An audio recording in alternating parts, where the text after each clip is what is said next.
হুম হুম হুম হুম হুম হুম হুম। আরে কারা? আহ, দোস্ত, আসো আসো আসো আসো আসো। দোস্ত, বসো বসো বসো বসো বসো। তা তোমরা কি মনে করে এই উপদেশালীর চেম্বারে? হ্যাঁ, দেখো দোস্ত, কত মানুষ আসে আমার কাছে উপদেশ নিতে, কিন্তু তোমরা আসো না। হ্যাঁ, আমার মনটা খুব খারাপ হয়ে যায়। তোমরা আমার দোস্ত, আর তোমরা যদি আমার কাছে না আসো, তাহলে পর মানুষ কি করে আসবে বলো তো? যাই হোক, খুব ভালো লাগলো যে তোমরা এসেছো আমার কাছে আজকে উপদেশ নেওয়ার জন্য। আচ্ছা দোস্ত, আহ, ও, তার আগে কি খাবা, চা না কফি? চা খাবা? এই, চা দাও চা দাও। আমার দোস্তরা এসেছে আমার কাছে উপদেশ নিতে। চা দাও। হ্যাঁ, কি চা খাবা দোস্ত? রং চা? এই রং চা দাও।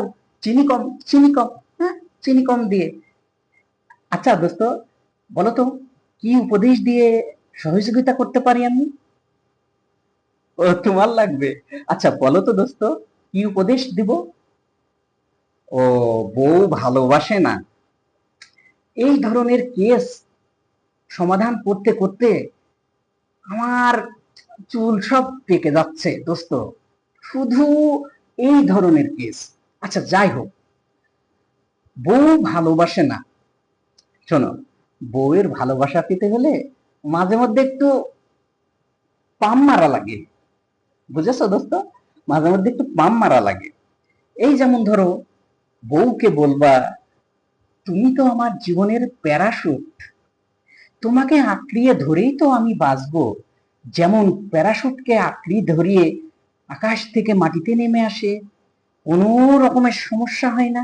হ্যাঁ, বুঝেছো দোস্ত? বউকে মাঝে মাঝে একটু পাম মারবা। ধরো, আরে না, এই প্যারাশুট তো সেই প্যারাশুট না রে দোস্ত। বিষয়টা হচ্ছে, এই ধরো, যেমন তোমার পাড়ায় কারোর সঙ্গে গন্ডগোল হলো, মারামারি হলো, তারা তোমার বাড়ি পর্যন্ত চলে এসেছে মারবে বলে, তখন কি করবে? বউকে অমনি সামনে এগিয়ে দিবে, আর তুমি বউর পিছনে লুকিয়ে থাকবে। তাহলে তারা এসে তোমার বউকে মারবে, তুমি তো আর মার খেলে খেলে না। হ্যাঁ, তুমি তো আর মার খাবা না। তাহলে বউকে সামনে দিয়ে যদি তুমি বাঁচতে পারো, তাহলে বউ কি তোমার প্যারাশুট হলো না? হ্যাঁ, কিন্তু এই প্যারাশুট তো সেই প্যারাশুট না দোস্ত। হ্যাঁ, কিন্তু তোমার বউ তো বুঝবে না। যাই হোক, তোমার বউকে মাঝে মধ্যে একটু বলবা, তুমি হচ্ছ আমার জীবনের প্যারাশুট, তোমাকে আঁকড়িয়ে ধরেই তো আমি বাঁচবো। আহ, কেমন দিলাম উপদেশ দোস্ত?